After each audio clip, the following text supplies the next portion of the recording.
Greetings, my dear viewers. It is I, Drehon, and welcome back to Dungeons & Dragons character Conversion.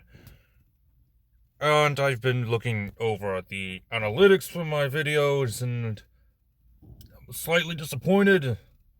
Nobody's really watching them. My latest video that had gotten views was Soren Markov, my vampire planeswalker. Understandable, because Soren Markov is a pretty insane character from the Magic the Gathering series. However, Nahiri didn't get any views. Vraska and Diddy Kong didn't get any views. So it's one reason why I didn't post anything on Friday. Slightly disappointed that nobody's getting any views. I mean, according to the analytics, one of my most recent videos that got a view wasn't even one of my recent videos. It was, I think, Percy, which is one of only 2 videos that have a dislike on it, which I find funny. That means you guys sort of like my content, but I don't know what you guys want me to create. What type of character would you like? Well, I'm in a bit of a Star Wars mood for whatever reason, so let's just go ahead and build a Star Wars character, one of the most famous being Chewbacca. As always, we are going with the point-buy system for our stats. So we're going to go ahead and have our Wisdom and Charisma be our lowest stats at a 10. Our highest stats are Constitution and Intelligence at a 14, Dexterity will be a 13, and Strength will be a 12. Now, the race is going to be a little bit odd, because there are technically 2 options we can go with. We can go with the more literal one, and try to get as close to the Wookiee as possible, which there is one choice for that. It is known as the Mook, which comes from B5 Homebrew's Scroll of Strange Races Volume 2. It's actually the second picture you can see on the image. That is the Mook. They are very reminiscent of the Wookiee, which is Chewbacca's race. And might I say, it is very darn close to Chewbacca. Yes, this is very much homebrew. It even said so on the PDF file, but this is still as close as we're getting as far as actuality goes, from lore perspective. Now, what does the Mook provide? Well, first off, it gives us a +2 to our strength and a +1 to our intelligence. We get a speed of 30.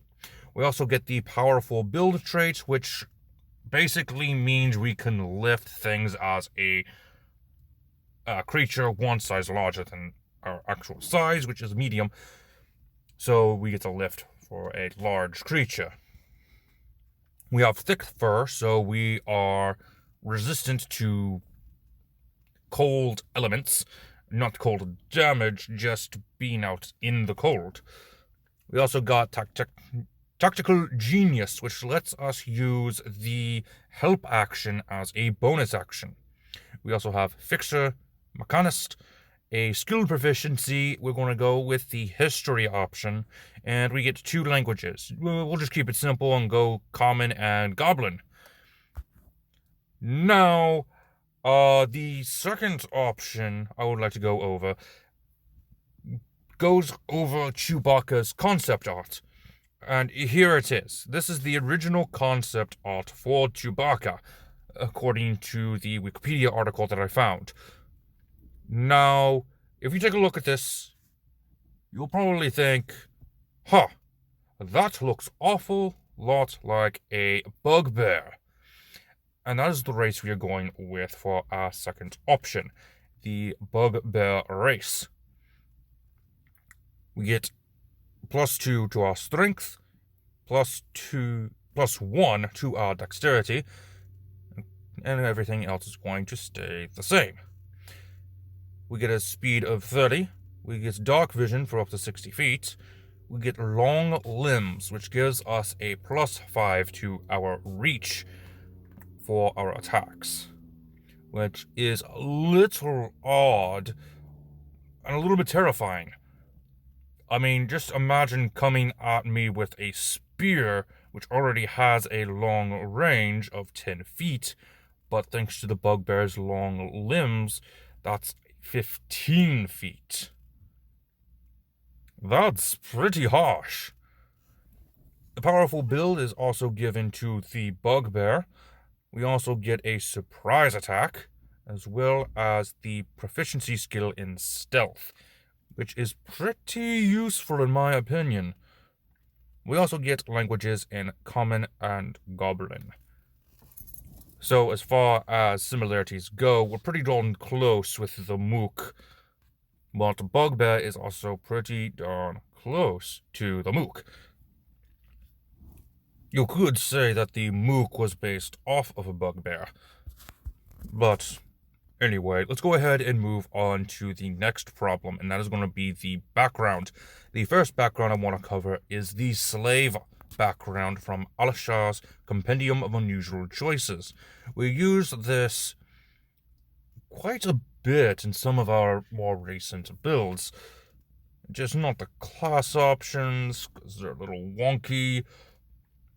But the slave option is the first one I want to go over, because according to the Star Wars lore, Chewbacca was a slave for a while. Until he escaped, of course. Now, with the slave background, you get a saving throw, proficiency, and constitution. You get languages of one spoken by your masters, which I would probably recommend deep speech, just because it's the language of space creatures. And you also get the feature known as Slave Mark, which really doesn't matter. Like I said, this is just an option you could choose just for the purposes of lore. Now, the second option is going to be from the player's handbook, and that is the criminal feature, because technically speaking, Chewbacca is part of the Resistance. So, he is going to be a criminal in the eyes of the law. Proficiencies, you get Deception and Stealth. You also get tools in Dragon Chess and Thieves' Tools. You also get the feature of Criminal Contact, which that would probably be like Han Solo or somebody who is also a criminal. Why are there so many criminals in the Star Wars universe? Anyway, now there's one final background option I would like to go over, and once again, it is from Alashar's Compendium of Unusual Choices, the Airship crew, because he is a member of the Millennium Falcon's crew. It just sort of makes sense. You get proficiencies with carpenter's tools and outer space-based vehicles. You also get a language of choice with deep speech, because obviously. You also get the feature known as Airship Explorer. Now for our classes, the only class that really makes sense to me is the Fighter class. And at first level, we get a pretty good set of stats to go with. So thanks to our Constitution modifier, we have 12 hit points, thankfully. And for saving throws, we got Strength and Constitution, which isn't really going to matter because of some of the background options we have. But that's only if you go with the slave background. Like I said, the criminal background is probably going to be our best bet next to the Airship crew. For skills, I would grab Intimidation and Perception. Fighting style, I would grab Close Quarters Shooter, because it makes the most sense for Chewbacca. But you also could go for Archery if you would prefer. You also get the feature Second Wind. At level 2 Fighter, you get Action Surge. Level 3 Fighter gets a Martial Archetype, and just for simplicity, let's go with the Battle Master. Maneuvers, I would recommend Menacing Attack and Rally, because they make the most sense, since we're already going to be getting some pretty good stuff with some of our race features. Your maneuver saving throw, because you're probably going to need it for the menacing attack, is going to be 8 plus proficiency bonus plus either your dexterity or strength modifier. I would recommend dexterity, not strength. I would recommend dexterity because we are going to be boosting that up later. You also get the Student of War feature, which gives you a proficiency in one type of artisan tool of your choice. At level 4, you're going to be getting an ability score increase. I'm not going to go for a feat yet because I want to balance out our stats. Go ahead and make your stats the same depending on what option you have. So dexterity is going to increase by 1, and so is intelligence for your Mook race option, while the Bugbear race option is going to get a +2 to your intelligence. This way we don't have to worry about, what stats are going on what race. We're just going to make it simple, just like we did in our Pit versus Dark Pit video. Alright, at level 5 fighter, you get an extra attack. Level 6 fighter, you can go with either the ability score increase, make your dexterity 16, or you can grab a feat, which I would recommend the crossbow expert, since that is Chewbacca's main weapon. Although, if I remember correctly, he technically uses something similar to a heavy crossbow, while crossbow expert works mainly with the hand crossbow. But that doesn't really matter too much, because thanks to the crossbow expert, you get to ignore the loading property of crossbows with which you are proficient. And this next one is similar to the close quarter shooter, with being within 5 feet of a hostile creature doesn't impose disadvantage on your ranged attack rolls. So if you wanted to, you could just go with archery as your fighting style, but that doesn't really matter too much. Alright, now we're going to go ahead and go into multi-class. And really and truly, there is not really a class that you need to multi-class into to get Chewbacca. Chewbacca is just good as being a fighter. But if you really, really want some multi-class, my recommendation is the Rogue. And if you get the Rogue, you're not really going to get any tool proficiencies since you already have Thieves' Tools as a proficiency from your criminal background. Unless, of course, you were to pick one of the other 2 background options that we covered, then in that case you get Thieves' Tools. I would recommend grabbing expertise in stealth and intimidation. Also, you'll get a skill in deception, which I just remembered was something that we already covered. So you might have to pick a different skill, probably sleight of hand. I mean, he does have very furry hands, so maybe it's going to work.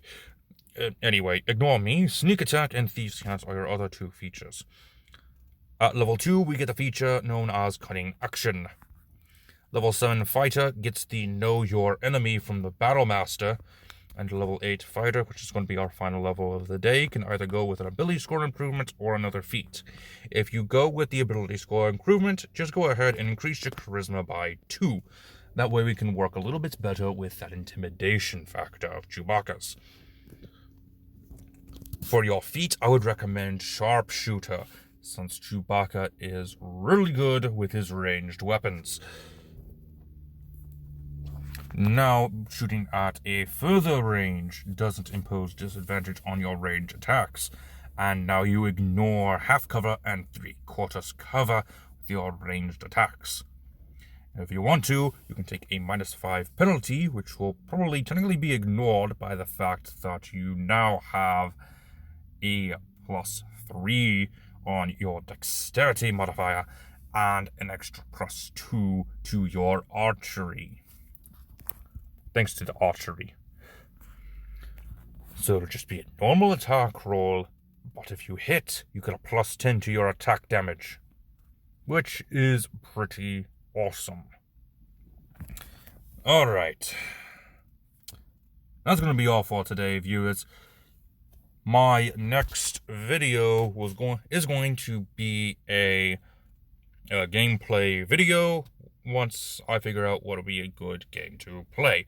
It's going to either be Call of Duty Mobile or Dead by Daylight Mobile. I'm leaning more towards Dead by Daylight right now, and that's going to be on Friday for sure. Next week, I will have another gameplay video on Monday, and Wednesday is going to be my conversion video, just to change it up for a little bit, since I'm not getting that many views on my conversion videos. Anyways, that's all for today, viewers. Sorry for the little bit of rant. Link in the description for Alishar's Compendium on the D&D DM's Guild. And until next time, this has been Drehan, and I am offline.